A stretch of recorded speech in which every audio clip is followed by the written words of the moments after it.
आप हैं निष्कर्ष भारत के साथ और मैं हूं मनोज चतुर्वेदी।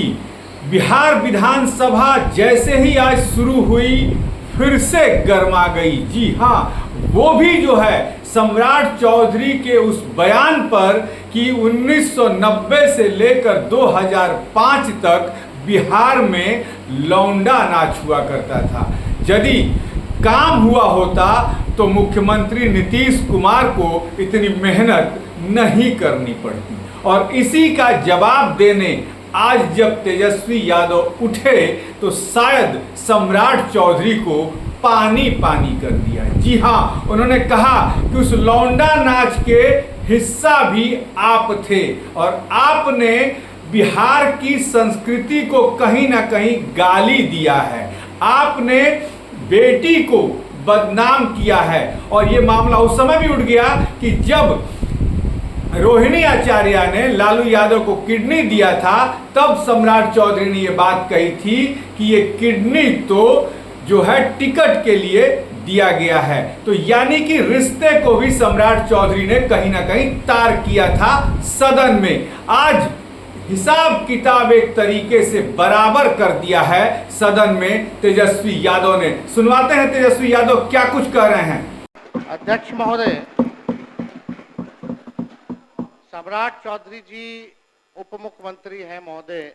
जब हमने राज्यपाल के अभिभाषण पे चर्चा करते वक्त हमने आंकड़े रखे थे तो उसमें सम्राट चौधरी जी ने राज्यपाल के अभिभाषण पे जब सरकार की तरफ से उत्तर जवाब जब दिया तो हमको नहीं लगता कि इनको हमारी बात और डेटा जो है समझ में आई होगी। अब मुख्यमंत्री जी ने मुरेठा तो निकलवा लिया, फिर भी इनकी दिमाग की बत्ती जली नहीं। अध्यक्ष महोदय, जिम्मेदारी होने के बाद हमको लगता था कि बस दिमाग की बत्ती जो है जागेगी, लेकिन फिर भी ये स्थिति है। अब सम्राट चौधरी जी साक्षरता दर की बात कर रहे थे। मैंने 3.2 स्कूल ड्रॉप आउट रेट की बात की थी, जो 1989 में 11.4 था महोदय, और आज बिहार का स्कूल ड्रॉप आउट रेट जो है 41% यानी 41% है। लेकिन यह कुछ और ही बोले जा रहे थे महोदय। इनका जवाब हम लोगों ने देखा। साक्षरता दर में बिहार 1961 में फीसदी था और आज 2025 में भी देश में सबसे कम साक्षरता दर बिहार में ही है। यानी 1961 से लेकर के 25 में पहले भी जो है फीसदी था और आज भी देश में सबसे कम है मौत। 1961 में भी बिहार की प्रति व्यक्ति आय देश में सबसे कम थी और आज 2025 में भी सबसे कम है महोदय। इन्होंने अपने उत्तर में अभी भाषण जो राज्यपाल का था उसमें लौंडा नाच का ये जिक्र कर रहे थे महोदय। ये उस समय उसी कैटेगरी में शामिल थे, ताली पीटने में। और लौंडा नाच महोदय वो तो बिहार की समृद्ध सांस्कृतिक विरासत है महोदय। हम सब लोगों के भिखारी ठाकुर हमारे धरोहर है महोदय, उसका ये लोग मखौल उठा रहे थे।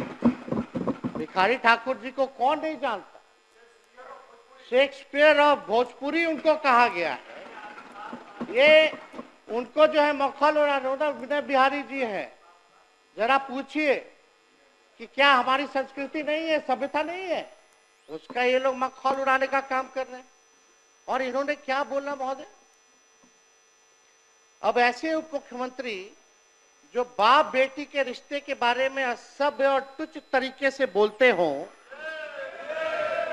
हमारे पिता और हमारी बहन जिन्होंने किडनी दिया उनके बारे में इन्होंने क्या बयान दिया कि टिकट के लिए जो है किडनी दिया।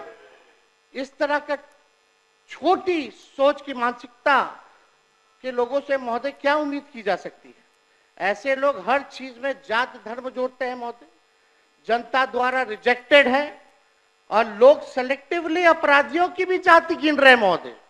कुछ दिन पहले इनका हमने बयान देखा, अपराध हुआ, घटना हुई तो एक पर्टिकुलर जाति से इन्होंने जोड़ा कि फल्ला जात के लोग जो है कर रहे हैं महोदय। अब अपराधियों की कोई जाति या धर्म नहीं होता है महोदय।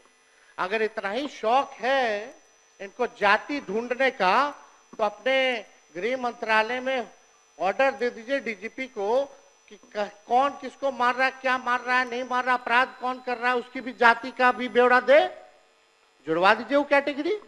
अगर जाति ही के बारे में आप जो है किसी एक जात को लेकर के जो आप कहिएगा महोदय, और जो अपराधी किस्म का लोग होता है वहां तो शादी ब्याह भी नहीं हो करता है, लोग कोई नहीं करता है शादी ब्याह। बिहार सरकार को चाहिए कि हर अपराध पर अब मरने वाले पीड़ित की भी और मारने वाले हत्यारे की जाति सार्वजनिक करे महोदय, पता चल जाएगा, जरा जाने। अगर आप उसी सोच के हिसाब से अगर आप देखने का काम करते हैं महोदय। सुना आपने, कह लीजिए तो एक तरीके से पानी पानी कर दिया बिहार के उप मुख्यमंत्री सम्राट चौधरी को। बिहार के संस्कृति को सम्राट चौधरी ने गाली दिया, बेटी और बाप के रिश्ते पर उन्होंने एक तरीके से आरोप लगाया। सम्राट चौधरी मुंह ताकते रह गए, शायद उनके पास कोई जवाब इसका नहीं था, वो बगले झांक रहे थे, जैसा कि हम तस्वीरों में आपको दिखा रहे हैं। अब देखना यह है कि जब सम्राट चौधरी उठेंगे बोलने के लिए तो तेजस्वी यादव के जवाब का क्या जवाब देते हैं, इस पर भी नजर रहेगी। लेकिन आप शामिल होइए निष्कर्ष बिहार के उस मुहिम के साथ जिसमें सबकी खबर आप तक और आपकी खबर सब तक। यदि है कोई खबर आपके पास ऐसी तो भेज दीजिए हमारे व्हाट्सएप नंबर पर, हम उस खबर की तहकीकात करके निश्चित तौर पर सरकार की आंखें खोल देंगे।